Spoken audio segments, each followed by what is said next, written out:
Hello, everybody, and welcome back to episode 29 of the On Deck podcast. I'm your host, Roberto, and today we're going to be talking about some headlines throughout the last few days of baseball. We have an extension to talk about, a crazy home run, a not so great pitching stretch kind of season, actually. We have an interesting team that's, playing very well against one of the better teams in the MLB. And we have a couple of big, milestones to talk about. So all of that on today's episode. So jumping right into things, we have an extension to talk about. And honestly, it's a surprising one, but at the same time, this doesn't surprise me. We have Roman Anthony coming to agreement with the Boston Red Sox with an 8-year, $180 million extension. And it has a possibility to get up to 230 with escalators, such as, accolades, couple all-star, nominations. And I think MVP is in there.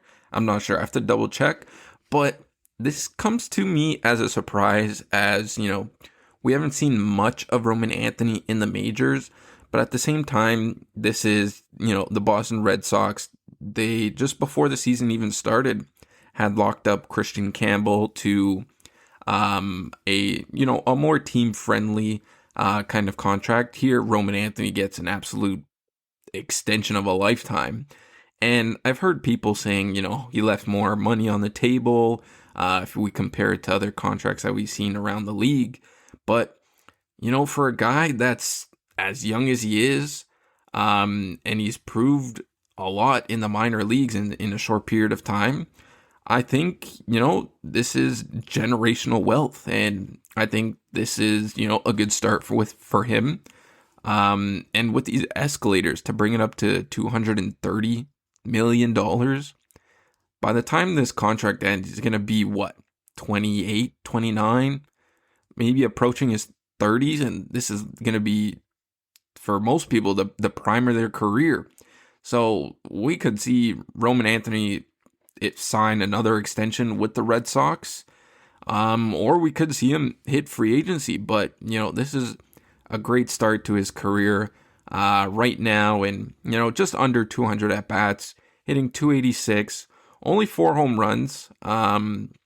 We did see him hit some absolute moonshots and raking in the minors. But, he's put up good numbers, slugging .857, which, translates to an OPS plus of 139, which is well above average.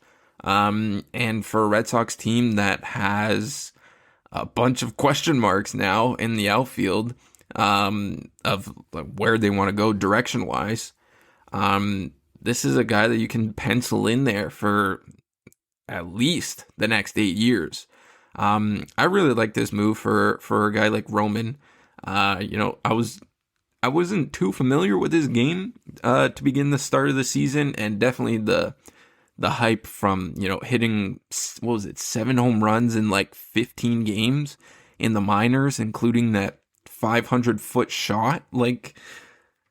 How can you not root for a guy like that? And I just find it super cool that the Red Sox see the potential in him to offer him a contract this early.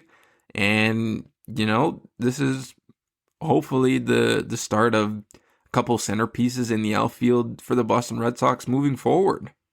Next up, we're going to be talking about an insane, sequence of events. This was taking place during the Padres and the Diamondbacks game, and we had Mason Miller, very newly acquired piece of that absolutely insane Padres bullpen, against Lourdes Gurriel Jr. And man, was this a wild at-bat. After fouling off some pitches, coming in at, just a calm 102 to 104, fouled off a pretty nasty slider at 92. Down 1-2, Mason Miller tries to sneak by a 104 mile an hour fastball, and Gurriel absolutely pummels it to left field. And it was crazy. This was, bottom of the 8th. D-backs are down 2 runs against, I'd say, one more feared relievers in all of baseball, and ties the game. And we find out at the end of this inning that home run that Lourdes Gurriel hit was the fastest home run to be ever be recorded in the pitch tracking era, which is, going on now, I think, since 2012. So that's a decent amount of time for, a bunch of hard throwers, guys that come to mind: Chapman, Jordan Hicks. There's a bunch of guys that have thrown really hard over the years and, haven't really got touched up for it. But it's really cool to see, that velocity can get hit hard. Where everybody is, kind of leaning towards velocity over control. And this just goes to show you can throw it as hard as you can. But if I'm able to put some wood on it, that ball is going to absolutely take off. And I don't know, maybe I could go on a whole tangent about velocity versus control. I was always someone that loved to throw hard, even as a kid. I still do now. It might not be, 104 like some of these guys in the majors, but, I think there's more precedent in being a control pitcher and hitting your spots rather than throwing it as hard as you can and, hope for the best, especially when you're in big moments like that. Every now and then you could rear back for a little more, but there's at some point someone's going to catch up to it. I think it was that Barry Bonds. He had said, I think it was in the context of him facing Eric Gagne, and Eric Gagne at the time was juiced up a little bit. I think he admitted to that at one point, but he was one of the more feared guys, throwing upper 90s in a time where that was very rare. And Bond says, I don't care how hard you throw, the catcher's got to catch it, and I'm just catching it with my bat. And I think that, still, that's an absolutely insane quote from a guy that deserves to be in the Hall of Fame. But, again, a topic for another day. But yeah, no, this was a very crazy sequence of events. Man, it's just electric especially hearing like the announcers call it. When a guy's throwing 104, everybody just thinks you have no chance. But to pull one out in the seats for a team that doesn't really have much going for them right now, it could be an exciting moment. And I'm glad that we're able to have more stats like this come out. And who knows, maybe the next home run will be off 105 or 106. Let's see how long this record is able to stand for. Now, moving on to a reliever that's not doing so well. I have to talk about it. I'm a Yankees fan, and it is very, very, very, very hard to watch Devin Williams right now. I was absolutely ecstatic when the Yankees got him, and especially for the prospect that they gave up in Caleb Durbin and Nestor Cortez. I was a little bummed that Nestor, was departing. He had his good moments, but, I think it was time for them to move on from him. But I was hyped to see Devin Williams in this bullpen. Him and Luke Weaver are going to be the 8th and 9th guys. But this year has been quite a disaster for Devin Williams. I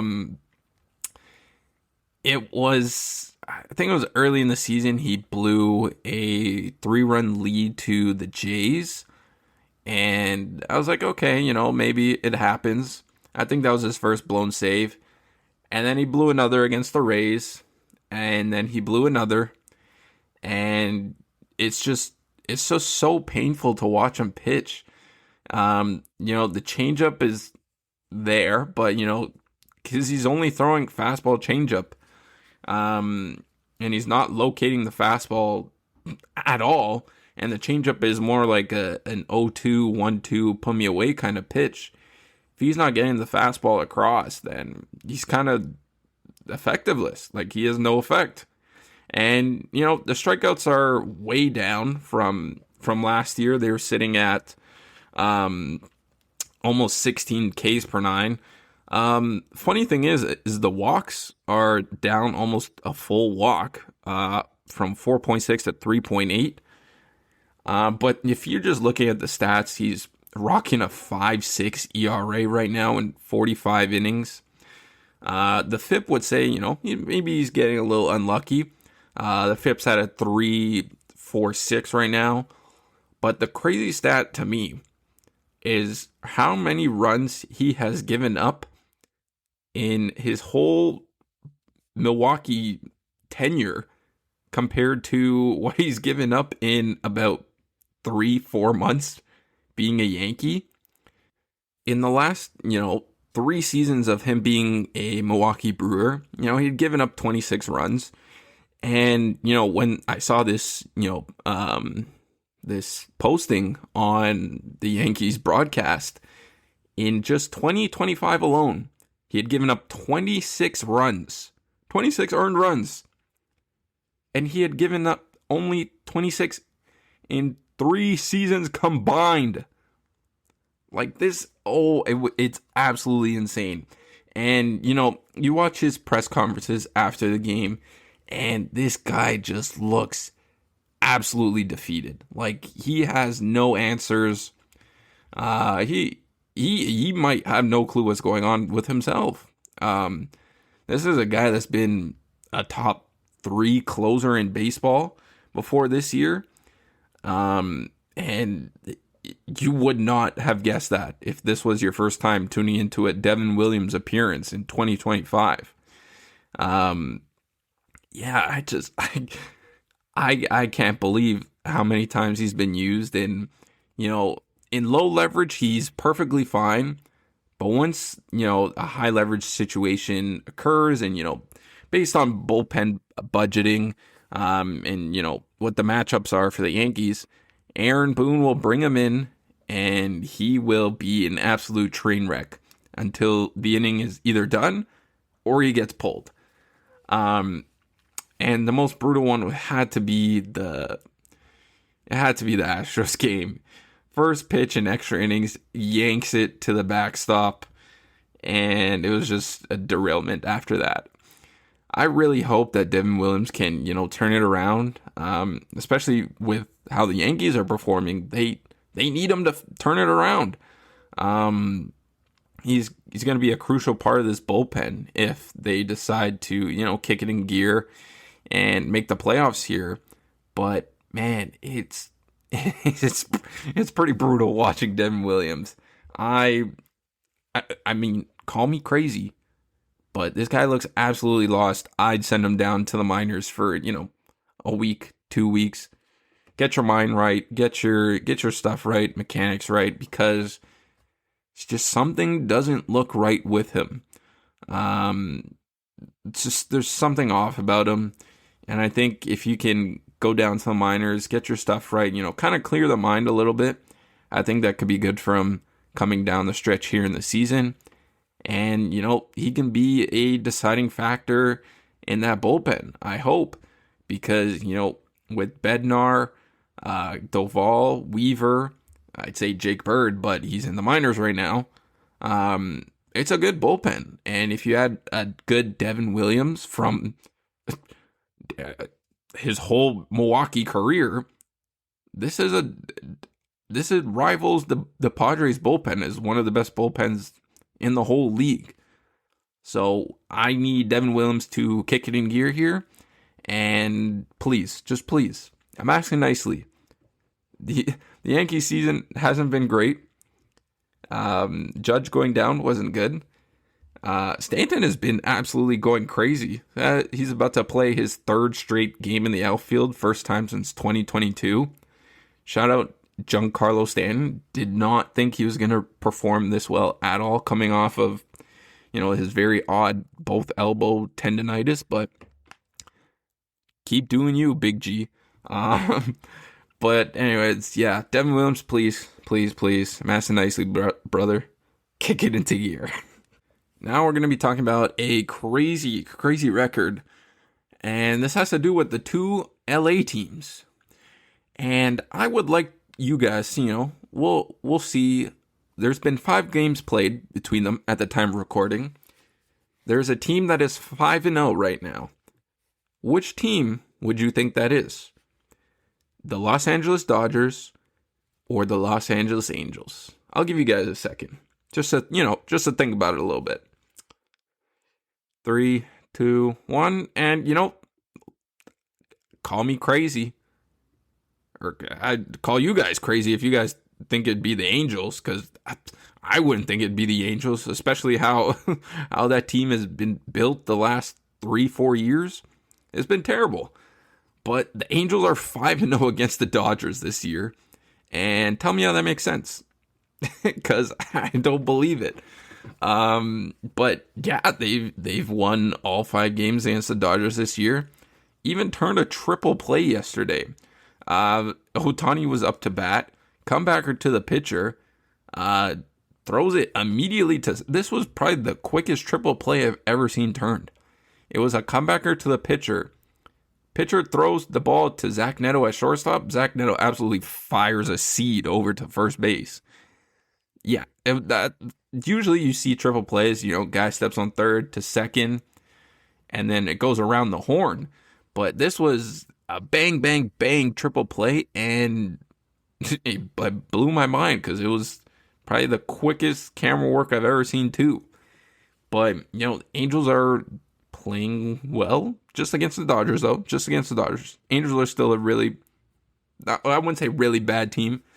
They're no Colorado Rockies or the Chicago White Sox, or even Pittsburgh Pirates. I'll throw them in there too.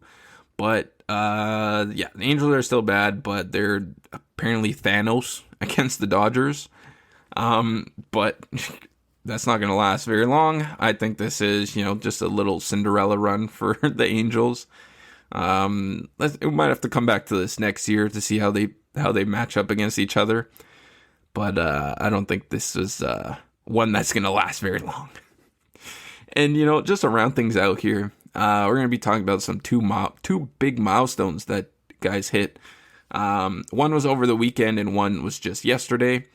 We're going to first touch on Justin Verlander striking out 3,500 batters. He is just the 10th pitcher all time to do this, and 8th right-handed pitcher of all time.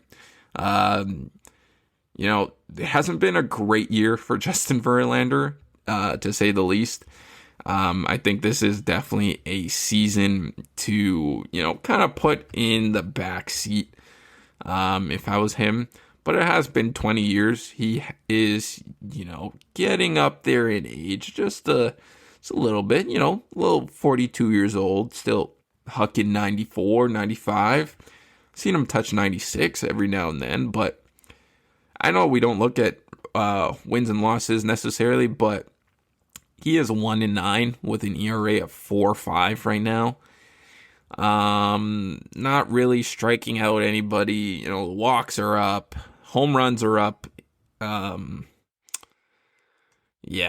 don't know what's going on with JV here, but I hope I hope he doesn't go out sad like this. I would like to see him put on the Tiger uniform one more time, because this guy is an absolute Hall of Famer. He's going in as a Tiger. In my mind, he has to go in as a Tiger. There's no other way. Like, I know he won his Cy Youngs, he didn't win both the Cy Youngs, but he did win a Cy Young with Houston. He did come close to another Cy Young in Houston, but absolutely, this guy's Mr. Tiger. Well, no, not Mr. Tiger. That's Al Kaline, but he is going in there as a first ballot Hall of Famer with the Tigers. Absolutely, in my mind. I'd be quite shocked to, see him go in as a Astro. I was going to say Rocket. But that's basketball. Or no, I was going to make a joke and say go in as a Met. I remember that lucrative contract him and Scherzer signed with the Mets when Steve Cohen was just throwing around contracts like nobody's business. But Anyways, there is that. And the other one that we're going to talk about is Big Meat Pete Alonso. He is now the franchise leader in home runs with 255, passing Darryl Strawberry. And he did it in one last season. Darryl Strawberry took 8 years to get to this, get to this point. And Pete did it in 7, although, his rookie year where he did hit 53 definitely helped quite a bit. I think the career high, I was looking earlier, Darryl Strawberry's career high in home runs was 39. So yeah, quite a bit of ways away from 53, but congratulations to Pete Alonso. This guy just is going to keep mashing for a while. Question is, does he stay in the Mets uniform next year?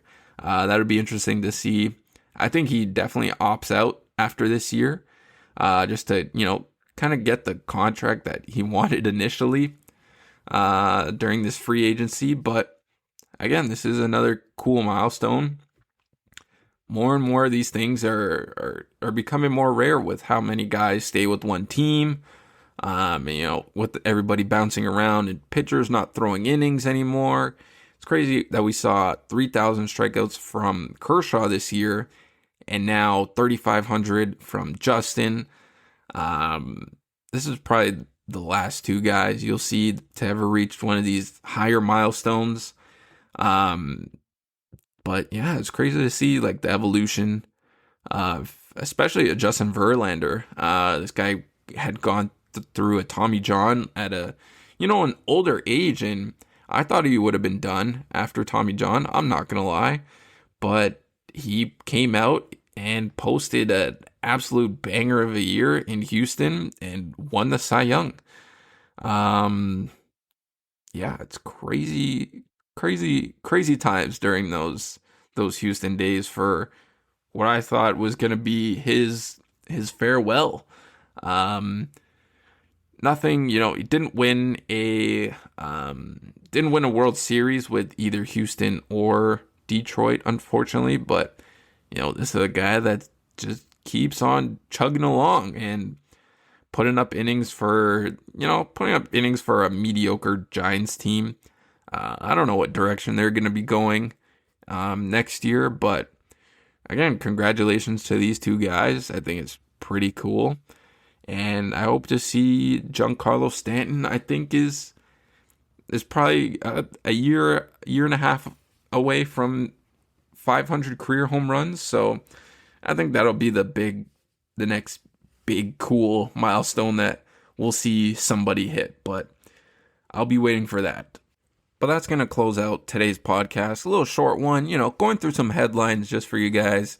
Getting my thoughts. Just, want to give a quick shout out to some of these people and get my little Devin Williams rant out because I've been bottling it up for quite a bit. But anyways, I hope you guys enjoyed. Don't forget to like and subscribe on YouTube if you're watching. And if you're listening to this on Apple Podcasts or Spotify, don't forget to rate and review. Helps get that podcast out there. Share it with your friends. Let's get a conversation going here.